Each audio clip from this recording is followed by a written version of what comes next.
Best experience, though, by far, we can talk about, um, Rick Barry and Andre Agassi, Yvonne Lendl, Steffi Graf, but the best experience was. Hi, everybody. Welcome to Keeping It Real with Gina and Neil, the pickleball podcast that is not afraid to call out the drama. I'm your co-host, Gina Salento, and this is Neil Friedenberg. We're not here to talk about the pros or sugarcoat anything. We're here to talk about the chaos, the drama, because that's where really the sport lives. Everybody, we're going to talk today about the U.S. Open. We just got back from the 2025 U.S. Open, and we both had different experiences, and we were there at different times, so I never got to see you. But we want to talk Did about... you miss me? I always miss you when I don't see you. It was a long stint of being away, but I think here we are, so it's all good. I know they moved the date on us to a later part of May. It was end of April into the beginning of May, and what a difference with temperature. I'll just say that. That was one of the big ones for me. Right. Well, and in Florida, it's already hot and humid, and then you're getting further into the year. It can be brutal. It was And brutal. it was. It was brutal. People were dropping like flies, and we had to stop our matches a bunch of times because of the noise of those ATVs coming through with people on stretchers. I'm not I didn't see that, but deterring I heard anybody about it. from going. No. It's an unbelievable tournament, and if you play pickleball on any level, it's an amazing experience to go see it. It's like a village Right. of pickleball. It's one massive party. Yeah. And it's just getting bigger and bigger each and every year. Every year. I was started there going there when? the very first year. Which was? 16, Okay. I think. Yeah, 2016. That's amazing. Yeah. And you've seen it just... Yeah. It's insane. It's just grown every year, and they keep adding more courts, more facilities, like that pro shop, that's in the middle of the courts. Yeah, they have grounds of tents. Yeah, and that's where companies like, I believe Kitsch was there with their brand. But then behind that was a massive screen where people could just chill out under, shaded under the cover and have a drink, watch the matches that are on center court. And it's just overall a great atmosphere. It's even really if you're neat. not playing. That's people right. are Even coming if in. you're not playing and you can see the great players play. And I think it's really well organized. I've noticed the last few years I've gone, like the shuttles, because parking isn't easy. So you're being shuttled with golf carts, and they keep it moving. That was good. I'm glad you pointed that out, because I noticed that right away. Parking is always a challenge, and as things grow, it gets more difficult.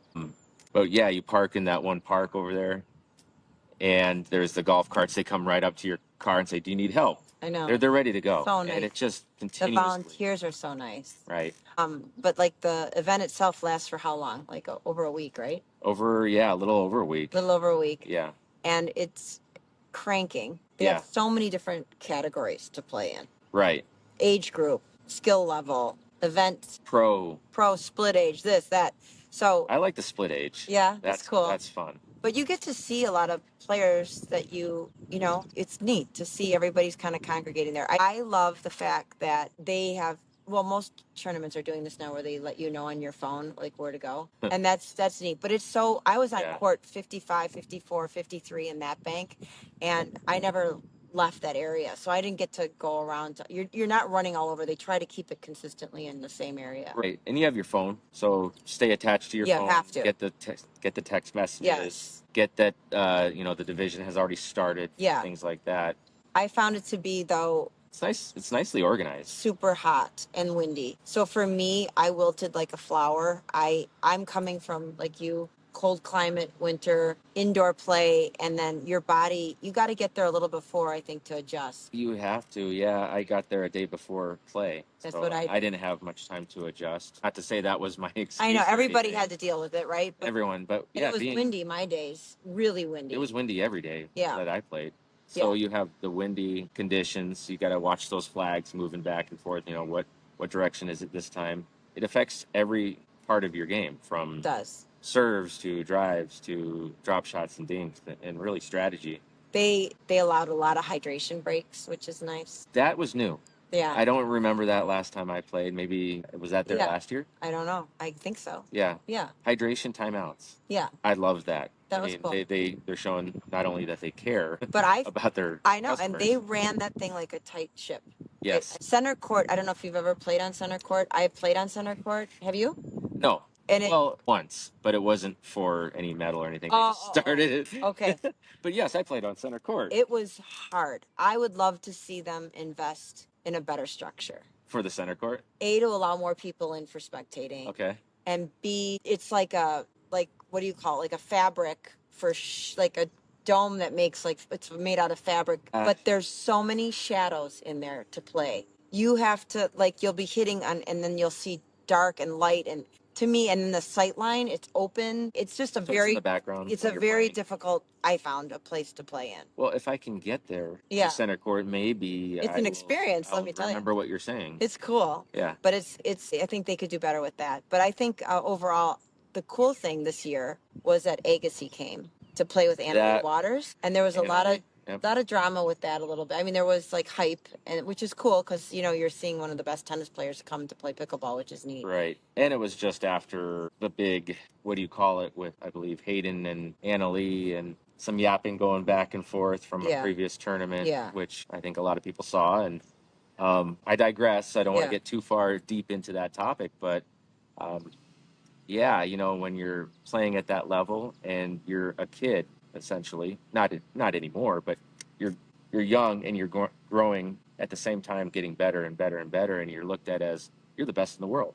That can be challenging, not only for the person, the kid, the young adult, I should say, but parents. Just to me, I'm a parent of three, 11, 14, and 15. So I'm in it. I'm in it deep, being that chauffeur. Yeah. And that was hard for me to watch a little bit when I saw that, because there's got to be... It didn't happen at the U.S. Open. This was an MLP thing, right? Yeah, it wasn't at the U.S. Open, but it got pretty intense. Yeah. And name calling, and you're right in front of the fans. And there's no place for that. But no place at the U.S. Open, it went pretty well. They made it through a couple rounds to the round of 16, I think.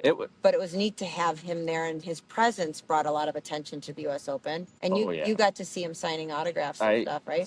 So I was watching a match. My dad was watching a match. I was watching with him, and we were on, I can't remember what it was. I think it was court 38, and it's kind of it's behind the big center court, and kind of within that alleyway. And all of a sudden, two big black SUVs, Secret Service, come and pull in, and out pops Andre Agassi, his brother, both wearing that bald head look. Yeah, you can relate. I can relate. Solid look. And then this was, I didn't expect it to be like this, where, oh my God, that's Andre Agassi. But then I felt a little like when Steffi Graf came out of the SUV, which... It got real. Arguably the best female tennis player ever to play, and she just dominated for so many years. So seeing Andre Agassi, just seeing that presence was pretty... I'm getting goosebumps just talking about it, because it's nostalgic. And Yvonne Lendl was there. Well, I'm not ready to go to Yvonne Lendl right now. I still want to talk about Agassi. Okay, go ahead, tell me. He really did influence my life. Seriously, this sounds really goofy, but I played a lot of sports.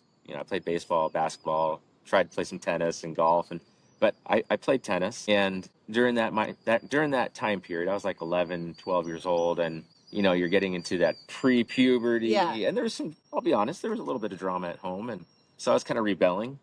And now I'm remembering, the commercials with Andre Agassi. I think it was the Canon. I think it was Rebel. Oh, yeah. The Rebel camera. That's right. Oh, I wanted to be Andre Agassi, to the point of feathering my hair, growing it out in the back, trying the side spike. You had his shoes. I had his shoes. I had both of his shoes. He had really great Nike. Remember in the 80s, the neons neon colors were so big. And neons are kind of coming back. Yeah. But I had the Agassi shoes that had the lava orange and the black. And, just so cool looking. I would wear them now. And then afterwards, he came out with the kind of aqua blue and neon yellow ones. I had those too. He came out with the... I'm so dating myself right now. No, I'm with you. Whatever, I don't care. 80s, 90s. I know you love the 80s. I do. I do. I just have a really good memory of it. You know what I mean? So the stonewashed jean shorts with those the colorful spandex that match the shoes underneath, interwoven into the... That was ahead of its time. I had those. I had the whole getup. Oh my gosh. Yeah, I had the whole getup with the longer hair. I tried. Yeah. And very influential. I wanted to be Andre Agassi. And now he's still in Nike. He's playing with Yola paddles. Yeah. He's How did he move? Did you get to watch him play? He was moving okay? He looks It's great, I mean, right? he doesn't move obviously like when he was on TV playing tennis Yeah, back in he's the my day. age. We're both Right. 55. But he was moving well, and being at that level tennis player, transitioning to pickleball, you're not going to lose a lot of that connection, that hand-eye coordination, the tracking of the ball, Yeah, and right. meeting it out in front Right. of your body. So it's cool. I know. I'm rooting for him. Yeah, I know. I'm really happy he's involved. Yeah, it's good for the game. You know, there's been so many times where tennis players were like, when you first hear about, oh no, it's pickleball, no, we're anti-pickleball, and then you got someone of that caliber playing, and not only him. So, Right. you know, I had a mixed doubles match, so we're getting into more celebrity sightings. So I had a mixed doubles match, and the first match we get sent out. And I'm just like, I'm walking out, get on there, and we're warming up. And I didn't look around, but then I looked to the court next to me, and there's Yvonne Lendl. Isn't that wild? It's wild. I You know, grew up watching him on TV, right? And there he is playing Gr- pickleball next to you. grew up watching him in his little skinny marinky dink white shorts that were like well above the knee, you know, That was the look. butt hugger short. And he's playing right next to me. That's amazing. And, you know, I did a little research afterwards. I didn't know these details, but I wanted to just know. Yeah. And I believe he was number one for like Oh, sure. 172 straight weeks or something like that. Oh, no, he was no joke. Yeah, he was the He real always deal. had sawdust in his pocket when he played so that his hands would get sweat. So he'd go and he'd leave sawdust around the court. I was wondering if he did that at pickleball. I did not see any sawdust around the courts or anything like that. But he still had that one-handed, beautiful backhand. Is he tall? He's a bigger dude. Yeah. You know, he's older now and stuff. But Yvonne Lendl is right next to him. I know, You don't that's so cool. It's just weird to say that. I'm 47. I still feel like when I see people like that, Agassi, Yvonne Lendl, Takes Steffi you Graf, back. it not only takes you back, but it's like this is the real deal. It just got real with Gina and Neil. I know. You know, stuff like that. Yeah. And then I had one more with so my dad, you know, he's playing in a lot of the tournaments now, and he's played with this person before, but I never met him up close. And Rick Barry was walking around, and he's playing pickleball, and I think he's over 80, so he's playing 80 plus. Wow. But he's out there, and he's a massive human being. You know, he's probably 6'7", 6'6". Wow. And he was yapping at me though this time because my dad wasn't feeling well, and you know, he was talking to my dad. He's like, "Try these. This is good electrolytes." And my dad was yapping at him. It was kind of funny to watch them because my dad taught me about what Rick Barry was all about when I was 9, 10 years old, shooting hoops in the driveway, mainly for that underhand Free throw? grandma free throw. Who did he play for? Golden State Warriors. Okay. I don't know who else. Yeah. I think it was mainly the Warriors. Okay. And his sons played, you know, Brent. And there he is on the court. There he is on the court. But he's yapping at me now saying, "Go get your son to get the water for you, Mark." And I was like, "Yeah, I'll get it for you." And I said, "Hey, Rick, nice to meet you." And he shook my hand. And, you know, I'm not a huge person or anything like that. He shakes my hand and just for 80 seconds, quick, grabs your hand, and it's firm. Yeah, I love that. You know, sometimes when you age, I know. you get a little weaker. Yeah, so it was, it felt good to be able to meet these people. But that just shows you, like, and then you just see the gamut of ages and abilities and past lives of sports coming into play now. It's just fascinating. I think even if you're not playing in it, because it's not easy to get into the U.S. Open, I think there's a lottery system, right? It's tough. It used to be much, much easier at the beginning, obviously. Luckily, I haven't had that lottery experience, but I know a lot of people have to go through that. And I just think if you aren't even playing in that tournament because you can't get in or it's not your time yet or whatever, just to go see it is pretty special. When I played 3 events with partners I've never met in person. Blind date partners. Yeah. They were all great. Yeah. They were all super nice, good character. It was fun. I really wanted to be there for the experience because it's been a couple years. Honestly, I just wanted to play. Yeah. So I got my blind date partners and I got there. And the best experience though, by far, you know, we can talk about, you know, Rick Barry and Andre Agassi, Yvonne Lendl, Steffi Graf. But the best experience was rooting for my dad. Oh, I bet. Cue sappy music here. How old is he now? 77 years old. Okay. Just turned 78. Wow. Was out there he's a Hall of Famer. He played with Jim Hackenberg, his good buddy, another pickleball Hall of Famer. And then Yvonne is there, Jim Hackenberg's wife. So I get there and my dad's playing in, I I believe it was 75 plus, 5.0 or 4.5. That's impressive. He's still holding his own. He wins impressive. he wins the gold medal. Wow. But I was on the sideline, and it's not about me or anything, Yeah, but I get it. I felt like how I feel when I'm rooting my kids on in tennis, in baseball. Sure, proud. I was so proud but nervous. I couldn't sit. And usually during baseball games, when I'm watching my kids, my boys play, I'm spitting sunflower seeds and pacing. I was pacing. I didn't have my sunflower seeds, but I was pacing. And I was like, come on, Dad, let's go. Oh my gosh. I That's know. really interesting. It was I'd never Full done that. circle. Full circle. I've never done that before, and it felt good. He wins the gold medal. I'm taking proud photos on the podium. That's incredible. That was the ultimate experience, to be out there with my dad. We're 30 years apart. Be out there with my dad and just watch him, root for him, and that was by That's far the best beautiful. experience. Yeah. That's awesome. And then we got some food later on, and Yeah. hung out. Got some soft shell blue crab sandwiches. Yeah. Had the same thing. To watch your dad on the podium win gold at the U.S. Open. That was super. It's a moment. Yeah. Oh, it's like if I can't even wrap my head around my mom winning anything, let alone being on a court because she's not athletic. Sorry, Mom. I get that from my dad, thank God. But my mom, it's just, I can't imagine what that would feel like. That's pretty neat. It was, yeah. I didn't expect to have those feelings. I didn't. It was Yeah. brand new territory That's cool. for me. Obviously, I want him to do well. Right. But Gold. To feel that nervousness and pacing when it got tight, in some of the matches. I think the last game, they were down 9-2. Wow. And they came back and No won. way. Well, I hope to win it. I'd like to bring him on as a guest and talk Sure. to him. That'd be neat. Yeah, you would enjoy watching us interact. Believe me. We poke fun at each other. Yeah. Yeah, it's just funny. It's comical. Well, that's a really good U.S. Open you experienced. Yeah.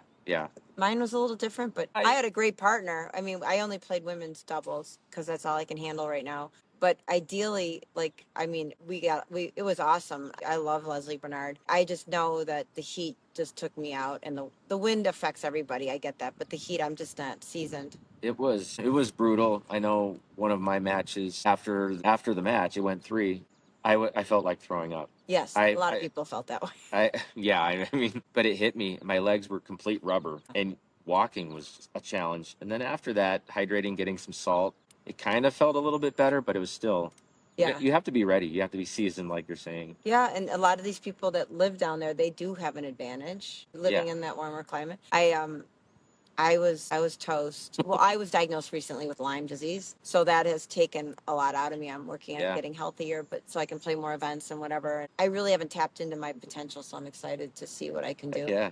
How are you? So with Lyme's, how are you preparing yourself now? What's changed to get? Way upping my hydration with quality stuff. Because that's it's not common, but especially out here in the Midwest. Big ticks. time. Wisconsin's huge for ticks, but it's hard to diagnose it. Right. But it does affect fatigue is a huge problem. I don't have it in my joints and stuff like a lot of people do, which is horrible, but it's in my nervous system. So I get really hyped up and anxious, and I don't, it just takes you out. It's an exhausting thing, but hopefully I'll be moving through it. That is bad.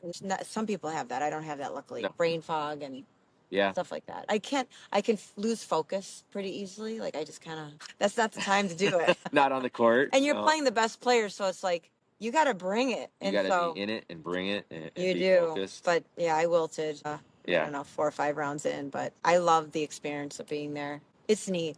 Yeah. Yeah. So hopefully next year we'll see. God willing, let's plan it. Let's plan it where we're both there. Yeah, same we time. Hang out and I'd like that. I'll be like how I was rooting on my dad. I'll be rooting for you. Please, I need that. Come energy. on, Gina. Yeah. Well, I recommend anybody going. So maybe we'll go together next year. Let's do it. If you learned something, or you just felt like you were nodding along thinking, yeah, I've been there, then please follow us or share this with someone that might need to hear it. Thanks for spending time with us. See you next time on Keeping It Real with Gina and Neil.